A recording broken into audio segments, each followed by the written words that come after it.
Last video के comment section में मैंने एक कमेंट देखा जो इस पर्टिकुलर क्वेश्चन के बारे में बात कर रहा था। और इस क्वेश्चन के बारे में खास बात यह है कि इस क्वेश्चन को सॉल्व करने में, इसका आंसर निकालने में सभी ने गलती करी है। और सभी ने मतलब सभी ने, इवन एनटीए ने भी इसका गलत आंसर ही दे रखा है और किसी ने इस बात का विरोध नहीं किया।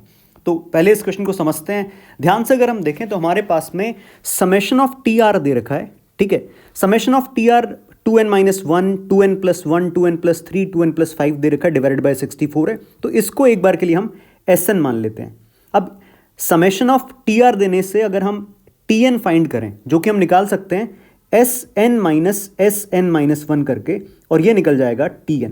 अब यहां पर एक छोटी बात ध्यान रखने की ये है कि ये जो Tn हमारा निकल रहा है ये n greater than equal to 2 के लिए तो वैलिड है, ठीक है। और अगर n 1 हो जाए तो उस केस में यहां पर क्या बन जाएगा, S0 बन जाएगा। तो मोस्ट ऑफ द केसेस में तो क्या होता है कि S0 0 आ जाता है, ठीक है। अगर मैं यहां पर n को क्या रखता हूं, 1 रखता हूं, तो मेरे पास में बनेगा S1 minus S0 is equal to T1।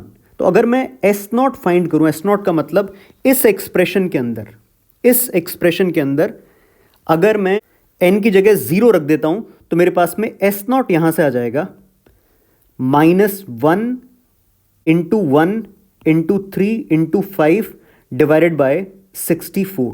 और क्योंकि S0 0 नहीं है तो ये S1 माइनस S0 T1 के इक्वल नहीं आएगा। और ये बहुत ही इंपॉर्टेंट ऑब्जर्वेशन है इस क्वेश्चन को सॉल्व करने के लिए, इनफैक्ट सही से सॉल्व करने के लिए, ये चीज।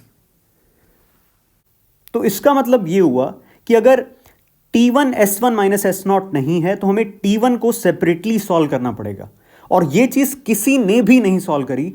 इवन एनटीए का आंसर भी इस T1 को सिंपली S1 माइनस S0 लेके जो आ रहा है उसी से एनटीए ने अपना आंसर निकाला है।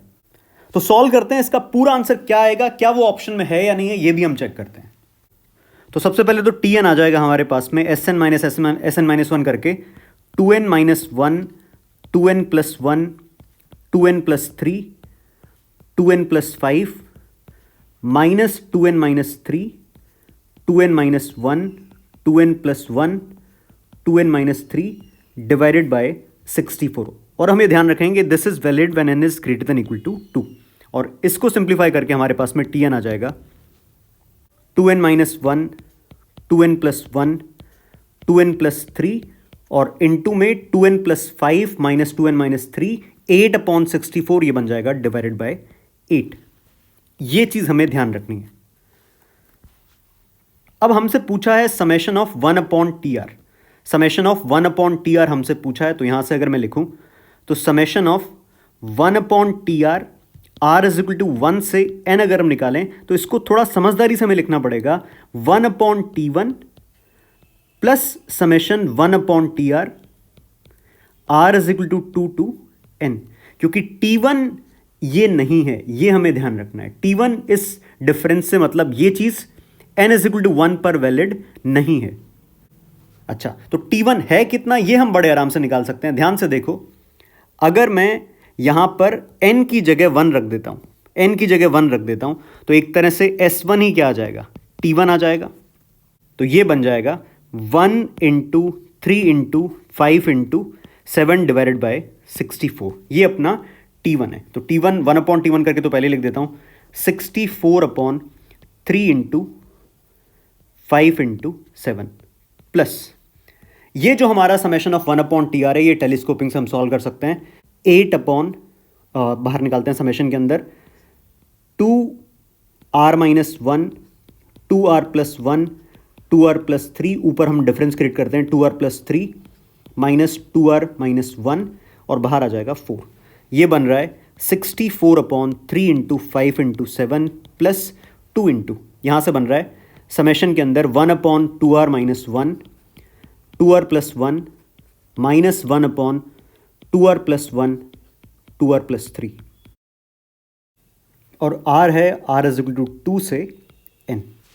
नेक्स्ट स्टेप पर आ जाएगा 64/3, 5, 7 प्लस 2 इंटू r अगर 2 से स्टार्ट करूंगा तो सबसे पहले मेरे पास में आएगा 2 पर 1/3 इंटू 5 माइनस 1/2 रखा तो 5 इंटू 7, फिर 3 रखा तो 1/5 into 7 minus 1/7 into 9 up to 1/2n minus 1, 2n plus 1 minus 1/2n plus 1, 2n plus 3। और यहां से ये सारी टर्म्स इस तरह से कैंसिल हो रही है और ये बन जाएगा नेक्स्ट स्टेप पर 64/3 इंटू 5 इंटू 7 प्लस 2/3 इंटू 5। और ध्यान से देखो ये जो एक्सप्रेशन जो लास्ट में टर्म बच रही है, क्योंकि n टेंडिंग टू कितना है, इनफाइनाइट पर हमें लिमिट निकालनी है, तो ये ऑब्वियसली क्या हो जाएगा, 0 हो जाएगा। तो ये अपना फाइनल आंसर रहेगा। इसको सम एलसीएम कर लेते हैं, इसका ये आ जाएगा 3 इंटू 5 इंटू 7, 64 प्लस 14 और ये बन रहा है 88/15 इंटू 7, 105। और ये किसी भी ऑप्शन में नहीं है। यही बात बड़ी अजीब लगी मुझे। और अब ध्यान से देखो, मतलब दुख की बात यह है कि मान लो किसी बच्चे ने इस क्वेश्चन को एकदम सही तरीके से सॉल्व किया होगा, ठीक है, जिसने इस बात का ध्यान रखा होगा कि यहाँ पे Sn-1 Tn है for n greater than equal to 2 के लिए, n 1 के लिए चीज़ वैलिड नहीं है, कॉन्सेप्चुअली पूरी तरह से सही है, लेकिन इसका ऑप्शन ही नहीं है इस तरीके से। तो ये गलत क्वेश्चन है, बोनस होना चाहिए था।